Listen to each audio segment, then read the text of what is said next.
ఈ నెల 22వ తారీఖు నాడు దేశంలోని ప్రపంచంలోని హిందూ సమాజం యొక్క చిరకాల వాంఛ శ్రీరామచంద్రుడు జన్మించినటువంటి స్థలమైనటువంటి అయోధ్యలో రామాలయ ప్రాణప్రతిష్ఠ కార్యక్రమాన్ని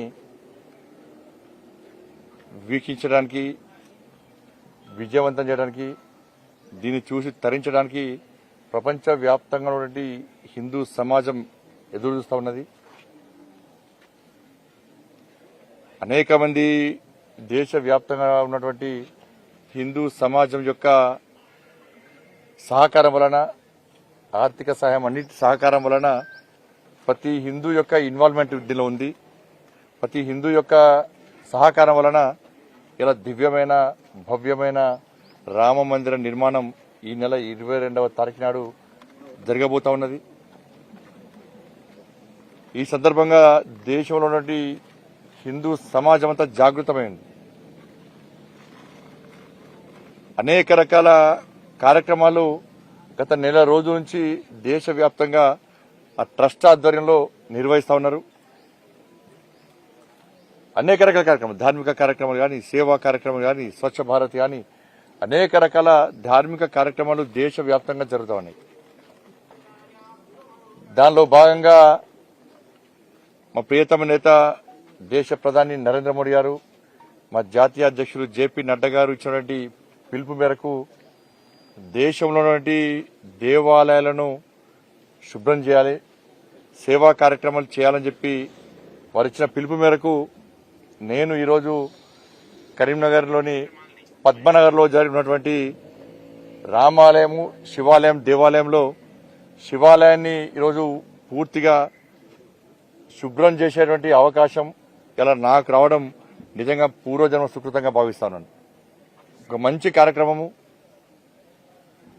ఇట్లా దేశవ్యాప్తంగా కూడా భారతీయ జనతా పార్టీ కార్యకర్తలు, హిందువులంతా కూడా జాగృతమై ఇలా దేవాలయాలని శుభ్రం చేయడము, పూజలు చేయడము, ఇటువంటి కార్యక్రమం జరుగుతుంది. దాంట్లో భాగంగా కూడా అక్షింతల కార్యక్రమంగా పూర్తి ప్రజాస్పందన చూస్తుంటే ఆశ్చర్యం అనిపిస్తున్నది.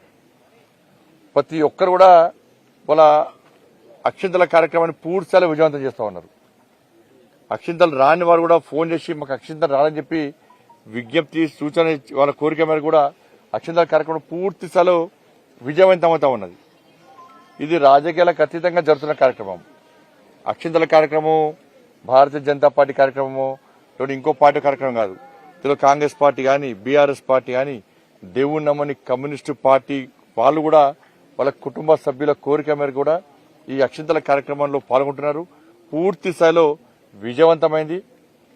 చాలా మంది కూడా 22వ తారీఖు నాడు సాయంత్రం, ఉదయము స్వామివారి కార్యక్రమంలో పాల్గొనడం, హోమాలు, యజ్ఞాలు చేయడము, సాయంత్రము ప్రతి ఒక్కరు కూడా ఇంటి ముందు 5 జ్యోతులను వెలిగించడం, 5 దీపాలను వెలిగించే కార్యక్రమాన్ని కూడా చేయడానికి ప్రతి ఒక్కరు సిద్దమై ఉన్నారు. కాబట్టి ఇటువంటి బృహత్తర కార్యక్రమంలో, ధార్మిక కార్యక్రమంలో పాల్గొనే అవకాశం, చూసే అవకాశం ఉండడం నిజంగా ఈ దేశంలోని హిందువుల యొక్క అదృష్టంగా భావిస్తాను మేము. కాబట్టి అందరం కూడా ఈ దివ్యమైన, భవ్యమైన రామ మందిర నిర్మాణంలో భాగస్వామి అవుతున్నందుకు, ఈ కార్యక్రమంలో పాల్గొంటున్నందుకు అందరూ కూడా హృదయపూర్వక ధన్యవాదాలు, అభినందనలు. ఇక విమర్శలు దాన్ని రాజకీయం తెలుసుకోలేదన్న అనేటి వాళ్ళకు ఉండాలి. అక్షింతలలో బాస్మతి బియ్యము, రేషన్ బియ్యం, జై శ్రీరామ్ బియ్యం ఉంటాయా చెప్పాలి. అక్షింతలే. దాని పవిత్రత తెలియకుండా మాట్లాడితే దానికి ఏం సమాధానం చెప్పలేము. దానికి మంచి పద్ధతి కాదు. పోయి వాళ్ళ కుటుంబ సభ్యులు నడితే అక్షింతల కార్యక్రమం ఏందో విమర్శించే వాళ్ళు ఎవరైనా కూడా అక్షింతల కార్యక్రమం యొక్క పవిత్రత ఏంది, దాని ప్రాముఖ్యత ఏంది, దాని ప్రాధాన్యత ఏందో పోయి మీ కుటుంబ సభ్యులు నడితే, మీ పక్కింటి వాళ్ళు నడితే, మీ ప్రాంతంలో అర్చకులు నడితే దాని యొక్క ప్రాధాన్యత, ప్రాముఖ్యత తెలుస్తుంది. కానీ దయచేసి మళ్ళీ చెప్తున్నారు, విమర్శలు, ప్రతి విమర్శలకు ఇది సమయం కాదు. ఇది రాజకీయ పార్టీకి సంబంధించిన కార్యక్రమం కాదు. అందరం కలిసిమెలిసి ఒక పండుగ వాతావరణంలో నిర్వహించుకునే కార్యక్రమం. అందరికీ నమస్కారం. జై శ్రీరామ్.